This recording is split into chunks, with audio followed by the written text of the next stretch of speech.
Mario. What more could be said about this soft-spoken Italian power bottom that hasn't already been said? Believe it or not, but Mario actually made his debut in a video game series titled Super Mario Bros. Back in the day.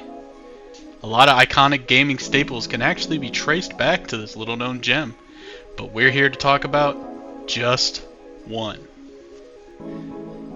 Back in 1985, when Shigeru Miyamoto was personally building Mario from the ground up with his bare hands, he had a vision. Throughout history, the world has been shaped not by the ordinary, but by those rare minds who dare to think differently. Geniuses see what others overlook. They find patterns in the chaos, beauty in equations, and opportunity in impossibility. Einstein saw time bend. Da Vinci saw machines fly centuries before they could. Marie Curie looked into the unseen world of atoms and changed forever. These great thinkers don't wait for permission to imagine. They question. They fail. They rebuild. And through that relentless curiosity, they illuminate the world around them. But genius isn't a gift, it's a spark. And on one day, not too dissimilar from any other, Shigeru Miyamoto had his moment to shape the future of mankind. Behold the arbiter of gaming, the humble block.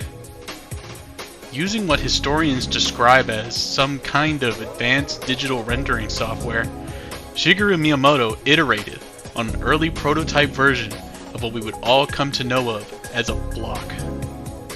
Here lies hope, perseverance, a subtle critique of what it meant to be human. But by the time 1988 rolled around, Nintendo wasn't the only thing that had evolved. And Mario was set to make his newest appearance, Super Mario Bros. 3. And with it came a tantalizing secret, known only to an elite and secretive few.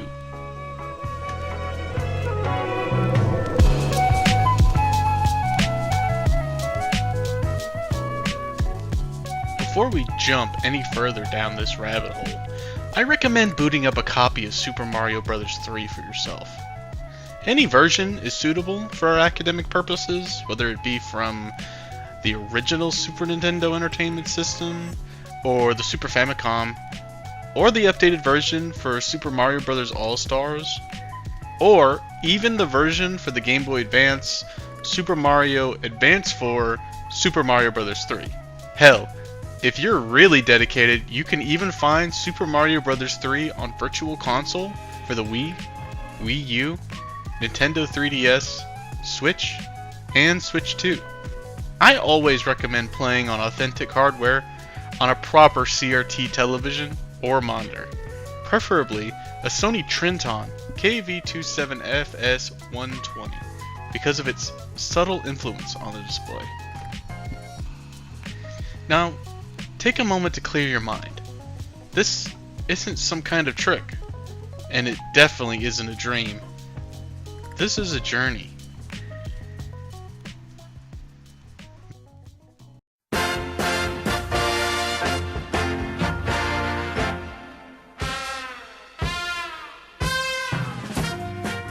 Man, nostalgia blast. This is more like it. How many gamer memories were founded right here in Grassland? And no, not that kind of grass. Now, let's quickly make our way to World 1-3. As you take your first steps in these sacred grounds, bear in mind, this level made its debut in October of 1988, about 3 years before the fall of the Soviet Union. Could this be a coincidence? Historians say no. Take keen awareness of the music here. You'll notice the song is composed in C major. Willifred Mellers once described C major as representing the triumph of light. But keep in mind that popular American singer-songwriter Bob Dylan also attributed it as the key of strength, but also the key of regret. Take heed of their warnings, because sometimes that which is bright and pure casts the darkest shadow. This is no mere coincidence. It's thematic resonance. As you proceed through the level, ignore the Koopas. Ignore the coins. Ignore the illusion of choice. Before long you will find yourself hurtling over hammer bros and treacherous crevasses. But stop here. These colorful bricks are no mere iteration on decades of brick technology. They hold a ticket to a secret, a token of freedom, a gateway to the unknown. Here among the bricks lay an unassuming white block. Take a breath. It may be your last. Hold it. Count to 10. And press down. Not just lightly, but with intention. You must commit to the crouch. For 5 agonizing seconds, prostrate Mario before the bricks. 5 real seconds, not Mario seconds. When you've crouched long enough, you'll notice it immediately. A subtle change will take place all at once. Suddenly, without warning, or anyone to protect you from the world-shattering revelation taking place before you, Mario will fall, not down a hole to his gruesome death, but behind the game. Here in this liminality, Mario is safe, but also at his most vulnerable. Safe from the terrors of King Koopa's minions, but not safe from the terrors of what lay before his eyes in this new unforeseen world. Some fans refer to this place as the Negative Overworld, a place lying just behind the Mushroom Kingdom. As the viewer, we cannot see what Mario sees behind the light of Princess Peach's domain, but perhaps that is for the best. If you can find it in your heart to continue, run quickly. Do not leave Mario here alone. Make your way to the end of the stage. But that's nothing new for us, is it? We're all running from something, through life and fear, through the levels that we call our days. In time, our own Goombas come, our challenges, usually small and relentless, ever present in our day-to-day lives. Do you ever think about them? Why they're there? What they have to teach us? Or do we simply stomp them? Without malice or indignation? Without thinking? Sometimes we're in such a rush towards our goals, so desperate to see a flag, but for what? A promise of another level? The gratitude of a princess? Another mountain to overcome for a meager reward? We are so willing to sprint to the goal that we miss the forest for the trees, wondering, did I miss a secret somewhere? A hidden brick? A coin that could have changed it all? Life rarely waits for such hesitations. So we run through the scrolling landscape, through the noise. We run until the music fades, until the curtain closes.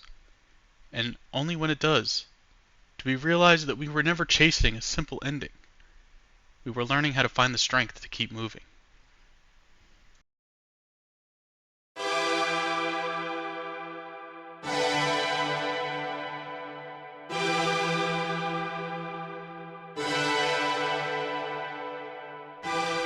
But for Mario, something else waits for him at his flagpole.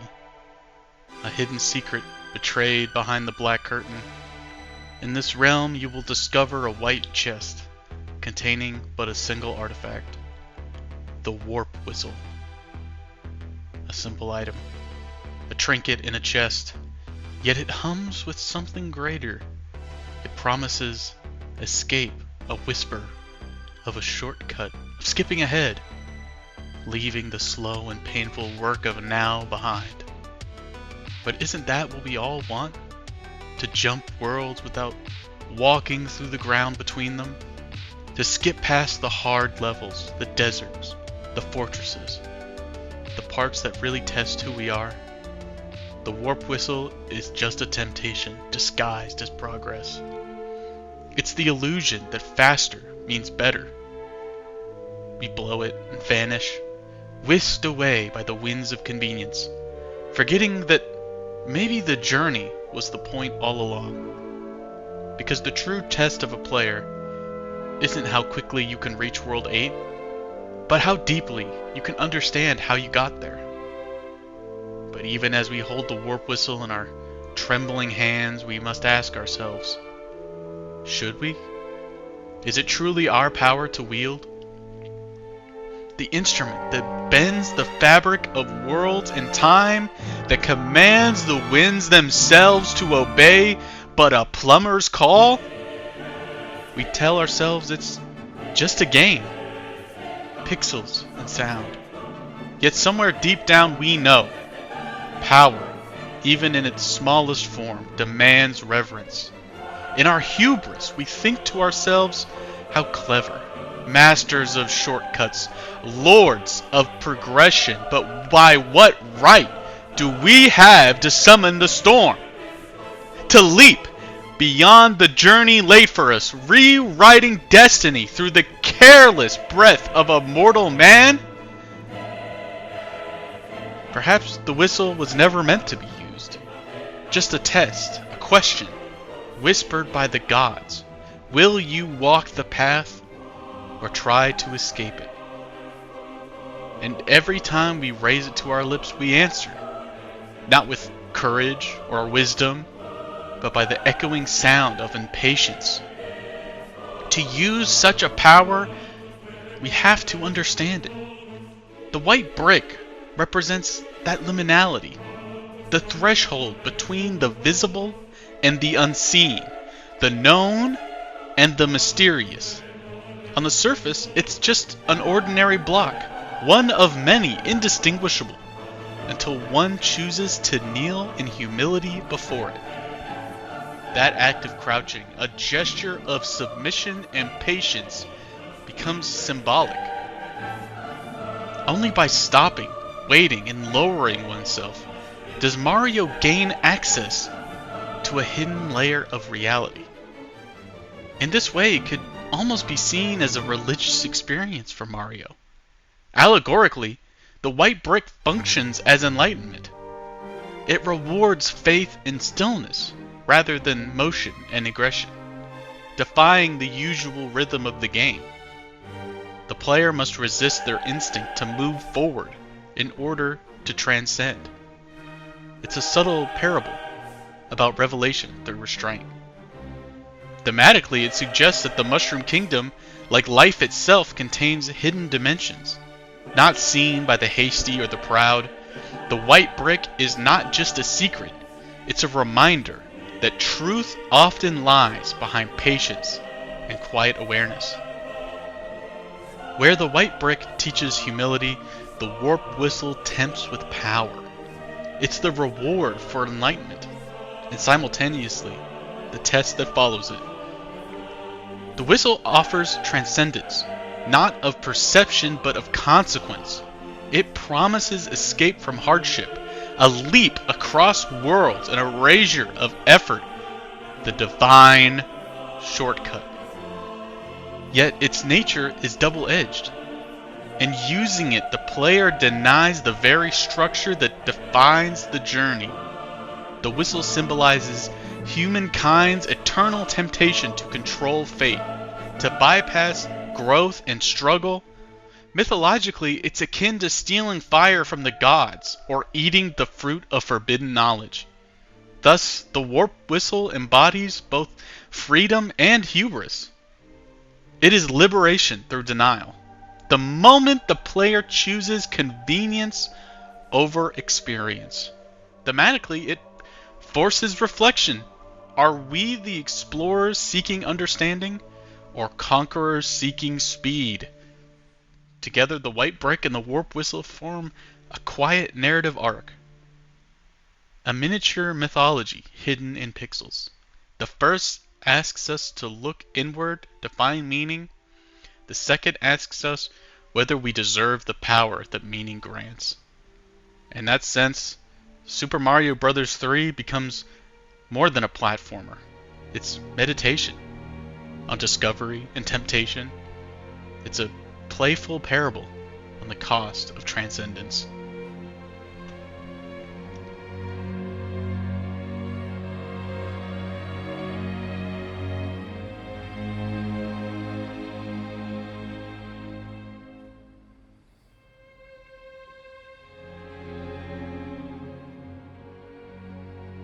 But the white block isn't the only secret this level holds.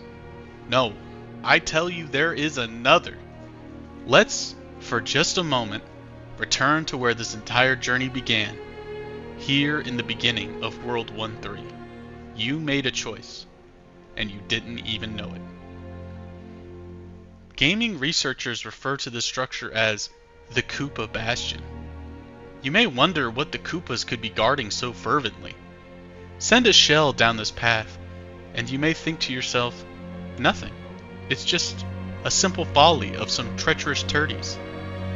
But what I'm about to show you may be enough to break you. Where before we crouched at a pivotal point, now we'll jump. We ascend to where we should not, and behold, how our faith is rewarded. This bastion was no Koopa fortress, it was our own wall of Jericho, and by faith has it fallen before us, and its secrets laid bare. For centuries, people could only speculate about the presence of a pink note block. If it even existed at all, it was just speculation. Imagine the surprise when an unassuming child brought the evidence before them.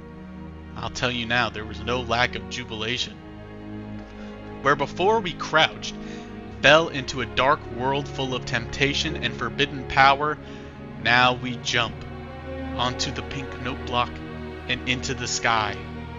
Here among the heavens, among the riches provided by God, we are delivered safely through temptation, beyond the choice for evil. Yet for a faithful few who yearn to leap further into the divine light, they find not just his guiding protection, but another life. Mario is literally given another chance at life. Here he is safe, not just from the Koopas, not from the hazards of everyday life, but from himself.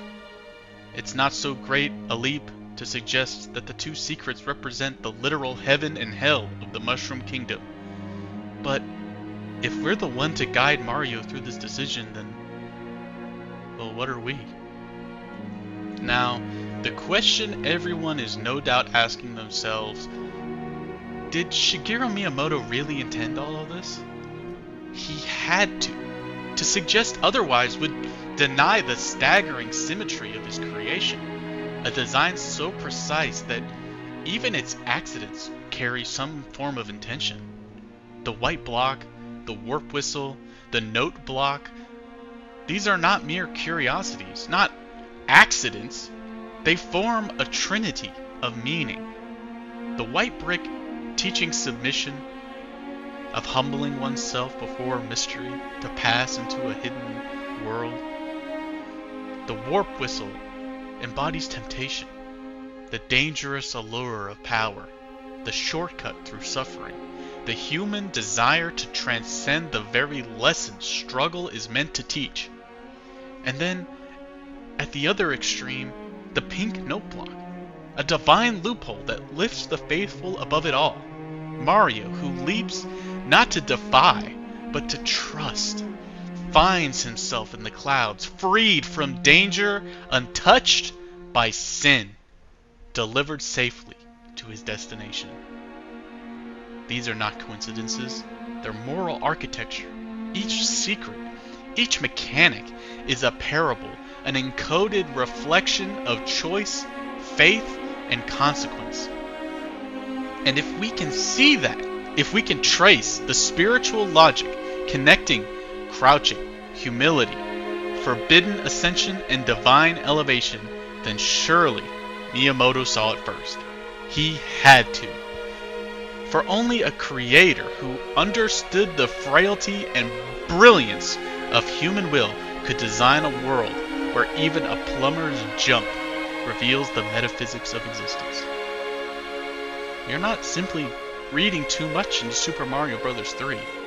We are, at long last, reading it correctly. Shigeru Miyamoto may never confirm our findings. He may smile humbly in interviews, speak only of childhood fields and the joy of discovery. But we know better. We have seen behind the curtain, quite literally, and what we have found there was nothing less than the blueprint of the human soul. So next time you crouch on that white block, the next time you hear that faint, heavenly trill of the warp whistle, remember, it was never just about skipping levels. It's about ascending consciousness. It was about us, the brave few who dared to ask, what if there's more to Mario? And to that question we answer, proudly, perhaps foolishly, yes, there always was.